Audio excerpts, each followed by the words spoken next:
Gracias por su atención. Queremos reflexionar sobre un tema espiritual, en el sentido de que engañarse es una condición sumamente desagradable. Engañar es un delito, incurre en una falta contra el otro, pero engañarse a sí mismo conlleva una situación que puede ir dirigida a una trampa. Por eso, al ver las personas en sus relaciones interpersonales, en sus interacciones sociales, he podido notar que tenemos la tendencia a engañarnos. Tenemos la tendencia a minimizar los hechos. Los hechos son contundentes. Entonces, en psiquiatría, psicología, en psicoanálisis decimos que hay una actitud que se denomina el síndrome de avestruz. El avestruz mete la cabeza en un hoyo y cree que no está sucediendo nada porque como disminuye la percepción, aquello que nosotros llamamos percepción de riesgo, la persona entonces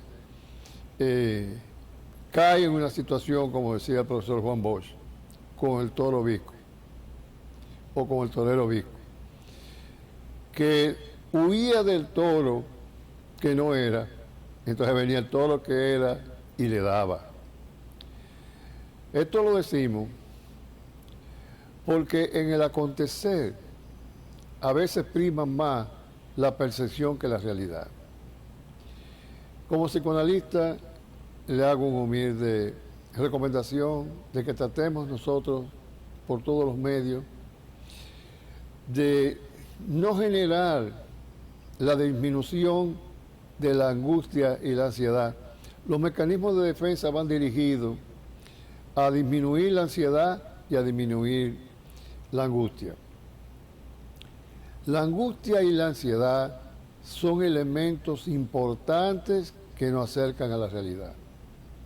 Los psicópatas tienen una tendencia a no tener ese resorte interno, que es sentir ansiedad, sentir angustia. Por ejemplo, vamos a poner un ejemplo, una persona que es delincuente y es psicópata. Sale con la intención de matar, de robar, pero no entiende que puede perder la vida, perder las capacidades sociales, yendo a la cárcel, perder las capacidades físicas, recibiendo un disparo, discapacitado o muerto, porque pierde la consonancia cognitiva. La consonancia cognitiva es con la que trabajamos los psicoanalistas. Es lo que nosotros hemos llamado la corazonada, cuando tú miras a una gente y tiene una sospecha sobre esa persona. Por eso, cuando solicitan la intervención a puerta cerrada, en una condición cara a cara, lo primero que uno hace es evaluar la sensación que te produce la presencia de esa persona, su discurso y la petición que te está haciendo. Entonces, a partir de ahí, se firma como especie de un contrato en que la persona va a acudir por un tiempo a explorar su inconsciente, que es donde se movilizan las fuerzas que lo destruyen a esa persona, destruyen a una familia, a una pareja, a la sociedad, o pueden destruir incluyendo al psicoanalista. Entonces, lo primero que tú tienes que evaluar es la peligrosidad de ese sujeto. Saber si ese momento en que tú vas a levantar la represión, que es el fenómeno que se da cuando el psicoanalista, con la presencia y una serie de gestos, lleva el sujeto al inconsciente. No es hipnosis, pero es cerca de la hipnosis porque fue Freud, practicando la hipnosis, llegó a esta técnica. Entonces, en ese momento que se hace el gesto, la persona entra en asociación libre.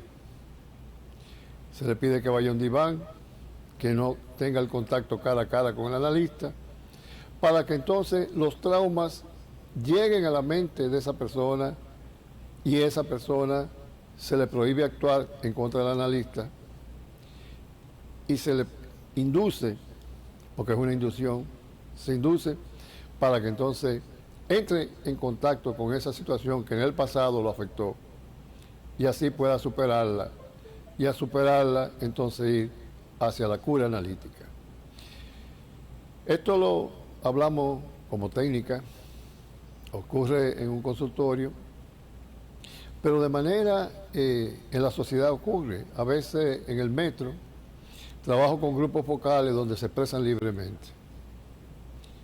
Hago un poco de inducción, se genera el grupo focal con un enfoque psicoanalítico, yo voy escuchando lo que plantean, las emociones se paran, se disparan, se amenazan, contengo la ansiedad, la angustia y la agresividad que se va dando, pero van revelando con autenticidad lo que tenían reprimido.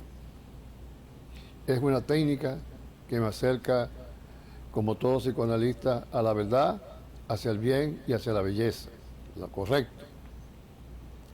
Ahí he aprendido a ver cómo piensan los grupos, cómo piensa la sociedad, en lo que nosotros llamamos grupos focales. En esos grupos focales, la persona exterioriza lo que tiene reprimido.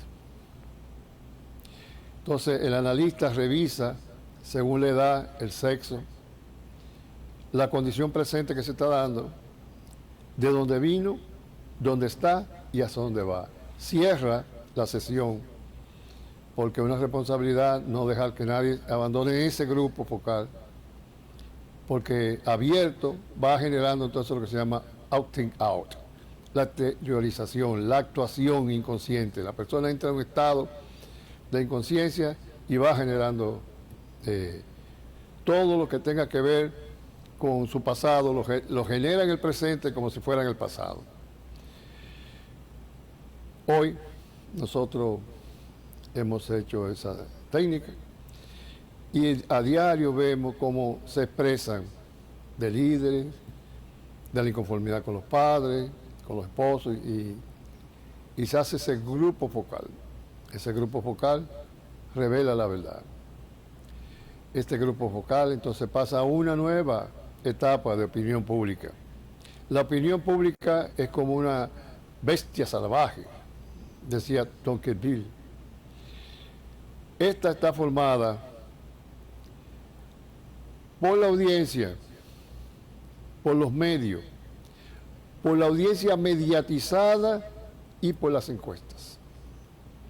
Las encuestas son elementos que pertenecen a los especialistas.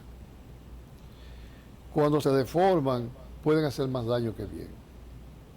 Es por esto que existen metodologías para verificar lo que una encuesta ha revelado. La forma entonces en la que nosotros estudiamos la sociedad es en base al censo, eso le corresponde al Estado, en base a las entrevistas, sea individual o colectiva, ya lo pusimos de acuerdo con los grupos focales, o a la condición de encuesta. La encuesta, ya sea estructurada con un cuestionario, o ya sea para los que tienen mucha memoria, de manera preguntas significativas. Se van haciendo preguntas y con eso se construye una verdad. Se trata de llegar lo más aproximadamente posible a la verdad, a la veracidad de esas respuestas que se están dando. El encuestador no debe engañarse, no debe engañar a los que lo contrataron. La compañía no debe engañar al pueblo ni a las personas que son sus clientes. Gracias por su atención.